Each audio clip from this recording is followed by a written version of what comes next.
Hi everybody, this is Bill Sienkiewicz at FolhaPE Pernambuco. I'm having a wonderful time here in beautiful Recife. I'm a comic book artist, mostly known for comic books, and a writer, artist for pretty much every company in the United States, but I also do illustration and work for movies, TV, music, books, and sometimes I sleep occasionally.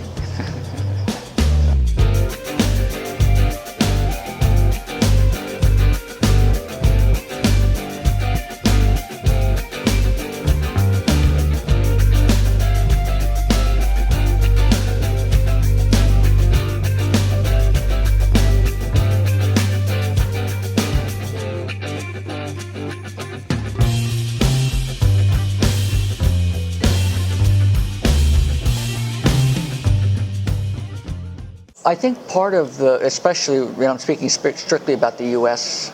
comics, which are mostly known for, they were thought of mostly as medium for children. So even the superheroes, even not like Donald Duck or Mickey Mouse or children's comics, but even the superhero comics were aimed at a much younger readership. But for years, they were telling stories, and there was a very specific look to the comics. I loved comics when I was growing up. I read them all the time, but I also fell in love with art, and which meant that I got very much interested in impressionism or abstract expressionism or collage, film. Big fan of David Lynch, director, Eraserhead, Blue Velvet, and so even fashion drawing in magazines or newspapers, very elongated figures. And I remember thinking, well, I want to try some of that in comics. And years ago when I first started doing it, when I was married at the time, I remember talking to my wife and showed her my sketchbooks. I said, all of these things, I'm in my sketchbook, I want to put them in comics. And she said, I don't think that's going to happen, and everybody that I showed, were like, that's not how you do things in comics. But so I was met with a lot of resistance, but no one could give me any specific reason why they didn't do them. They just didn't do them. And so to me that wasn't a good enough reason. If they said if you actually draw things like that, then the printing presses will like explode. It's like nothing like that happened. It was just simply was not done. It's a little bit like saying, this is how you make, meatloaf, or this is how you make, enchiladas or something, or salads or whatever. It's like, this is the way we've always done it, and this is the way we're always going to do it. And so I came in and I realized I just wanted to do things that interested me, or I was going to leave. I needed to either do what I wanted to do with comics and art. First started out with, which was a character called Moon Knight in Marvel. That was important because that was my very first assignment. After that, my style began to change, and so I went on to the New Mutants, and which was a highlight because I got the chance to explore and express different sides of my artistic interests. And each project I've chosen to work on has been has had their own highlights. And by highlights, for me, it means a chance to explore and to have fun with something and do something I'd never done before.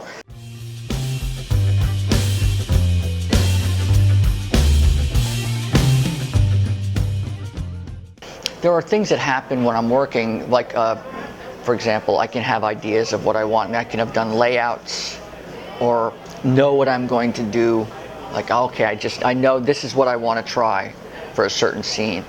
And I'll sit down and I'll start to work, and in that moment, as soon as the pen or the brush hits the paper and the line will zig instead of zag, I'll end up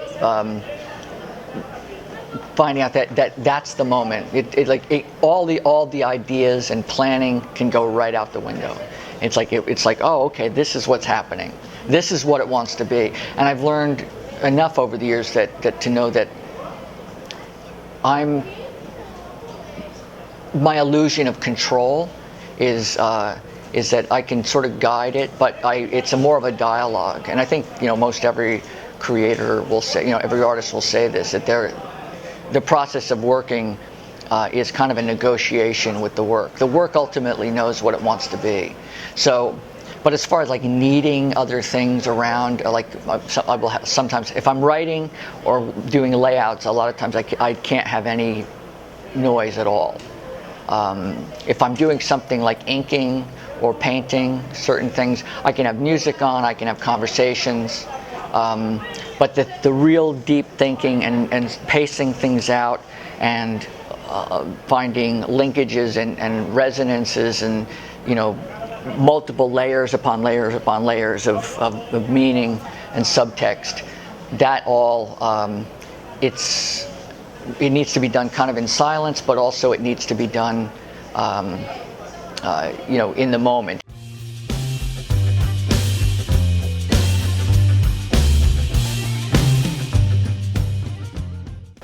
In European comics, like were very powerful, like from Metal Hurlant to Mobius to artists who changed comics. And in the U.S., I think in the 80s, I think certainly Frank Miller tried to and did change it, and hopefully, with the work I did with Frank, we tried to push boundaries in comics. Hernandez brothers with Love and Rockets, Crumb, and what I feel is that there's cultures that have a passion for comics, and Brazil. Every artist that I've met in Brazil loves their love for the medium as a means of an art form and personal expression. It's very, it's heartening. It means a great deal to me in terms of the excitement, and because it's not commercial in the sense of we're going to make a movie out of this or a theme or game show or a big blockbuster. It's comics as a means of expression, and it's deep in the people here, and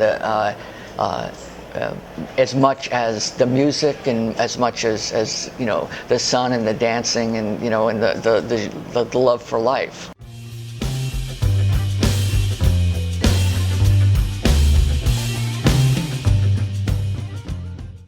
Working with creators like Frank Miller and Chris Claremont and Neil Gaiman, it's what can you say? It's like they're the best. They're so incredibly talented. I love them. They're good friends. It's like, so I'm incredibly fortunate to know them personally and develop like a brotherhood with them. And as a friend, we see each other grow up. And go through life, which as well, and we have sometimes very similar interests in our love of comics, but we also have different life experiences. And with each of them, with Frank, with Elektra Assassin and Love and War, and we may be doing something else coming up together, which will be very exciting. Well, Gaiman took that mechanism, that way of working with Frank, and he not only rewrote, he started to jumble up the pages. So he was literally it was like mixing a salad in a bowl. He's just like throwing everything up in the air. And and Neil's he's magic. That's his name should be Neil Magic. Magic Gaiman. He pulled it all together. So it's like jazz or like a band. It's like if you think of rock and roll, where like with say a group like say Led Zeppelin, where Jimmy Page, John Paul Jones, Robert Plant, and John Bonham, each one of them was at the absolute top. And you put them all together, and they become, the musicality. They're experts each in their own arenas, and they combine. And there's another intangible thing that happens. I've worked with so many amazing writers, and they've all tended to be male, men. So working with Kelly Sue, who's an amazing writer, and it's not like the saying like that there's men writers and women writers. They're just writers. It's writers who are really amazing, but Kelly brings in a whole another sensibility that is very exciting to me, and her whole perspective, in the same way that Chris brought his own perspective to things, and Frank, his whole, and Alan, with everybody. So there's very unique quality. So I'm looking for the chemistry with Kelly Sue that that we don't have. That I don't have with them. It's with the other guys to create something absolutely unique.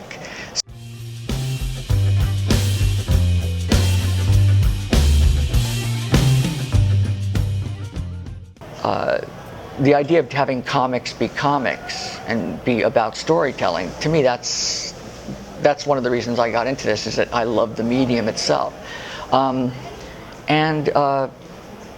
There are people who are doing web comics for free and then compiling them into books and selling the book, and people are buying the books the same way that with music. I think publishers and fans and readers and creators, it's the powers are sort of moving between the groups, and it's not all at the top anymore. Not all the big companies have the same degree of power. They're not going to. I don't think they're going to struggle to the extent that everybody sort of thinks that they might be. They're going to do fine, but their focus is very different than smaller publishers, and they're also very different from some of the creators. It's been the Wild West in terms of we know we're in some new shift culturally and artistically. We don't know what that is yet. We thought we would know 5 years ago, and 5 years ago we said, well, we'll know in 5 years. And then now it's another 5 years, and we go, well, we'll know in another 5 years. And we won't know until 10 years from now, when we look back and go, oh, we should have said, it was going to be X and it turned out to be Y. And it's so you're asking me a question when all I could have said was, I don't know.